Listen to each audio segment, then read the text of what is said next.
If you've ever been the person who is usually nervous of asking for help, you'll do it all by yourself, you'll figure it out. It's probably a trauma response called hyperindependence.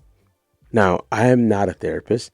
I want to start off by saying that, but I've definitely dealt with this, dealing with this, and overcoming it. And I want to share just parts that could possibly help you.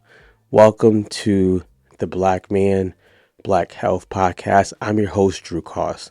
Now, where does this term hyperindependence come from? Where do I see it the most? I've seen it the most with Black men, and it's not saying that it's not happening with other races or genders. I've seen it the most with Black men, and I'm a Black man. I believe it comes from childhood. It comes from usually when you reached out to ask for help. It can be from a parent or uncle, aunt, leader, and either you were shut down from that help, you could have been neglected or rejected. Now, when we think of those things for a long time, no one wants to say like my parent did this to me. No one wants to say that because most of our parents were good parents. Most of our parents were trying to do their best. They had to work, right? I used to always say that my parents had to work. My mom had to work a lot of jobs to take care of us. So there was nothing that could be wrong. That's not saying that your mom's a bad person or something like that. What it's saying is that there was something that got missed along the lines. And what usually happens is as an adult, you grow up and you don't ask for help. You reject help. If someone asks you, you could be like dying and someone asks you, hey, do you need me to help you with that? And you were like, no, I got it. Because you don't want to face that rejection again. You don't want to be neglected again. If someone just did it and they didn't tell you, cool. But asking for help and the the possibility of getting rejected again is like a no-no for you. How do we get past this? This is something that I've had to start learning. We get past it first by, I'm going to say, recognizing what's happening through a prayer and or a therapist or a friend who may know about this mental health part. I like to say therapist more because a friend may only know how to speak from what they exactly did, and that may not work for you. You may need other tools. You may need other reasonings. For a long time in therapy, it was hard for me to say that some of my trauma came from my mom because my mom was like my hero. So I would I would put it on everybody else and realize you can say that this happened with your mom and still love her, still honor her. She can still be your hero. We have to also realize that our culture, depending on where we grow up at or how we grow up, especially with Black men and Black families, sometimes the culture just literally breeds that. Do it yourself. Oh, they drove to college by themselves and put themselves through school. They did all of this by themselves. And as a man, especially a Black man, for you to be like, hey, I did this all by myself. We use these terms. I pulled myself up by my own bootstraps. We use the terms that, I got it out of the mud. And these are terms that we don't realize that just breeds hyper independence. It doesn't breed you working with people. It doesn't breed you asking for help.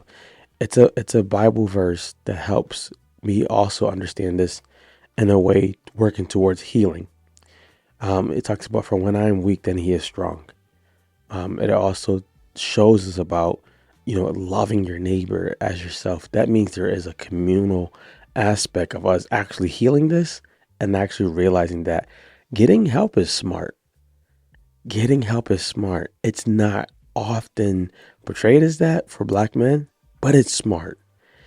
And if you're dealing with this as yourself or you're dealing with someone who's like that, realize if an adult is always refusing help and rejecting help, it's not just because they want to. It's a trauma response. I didn't know this was a trauma response. And then when I found out, I was like, I think most of the times when we look at adults who we feel are, I don't want to say messed up at all, not messed up. Look at adults who are facing these type of things and we look like, why didn't we just ask for help? You could have asked me. We don't realize it's a trauma response. So with all of that, I'm always going to say pray, get therapy, but I want to just share something that has been helping me that could help you out. With going through therapy and with seeing things that in me that I didn't like, seeing things in me that I wanted to change and needed to change, I would start beating up on myself, and I would that would turn into WrestleMania part 2. I had to start realizing that if I don't give myself grace to make these incremental changes, I'm going to start looking at myself as a horrible person. And I'm going to start literally just retreating and isolating from people. Instead, I have to give myself grace in this journey. And a couple ways I started doing that is I started telling myself, Drew, if someone came to you, if a man came to you and he was talking about how he isolates, how he is scared to get rejected and things like that, you wouldn't necessarily just give him a challenge. You would help him nurture what has been happening.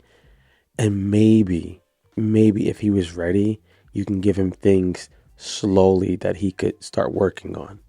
But you wouldn't be like, just take this 5-day challenge and do it. You would give grace. Second thing you would do is you would get around people who are probably healed from this, or other men who have overcome it. The reason for that is this is your first chance of asking for help. And you'll realize people want to help.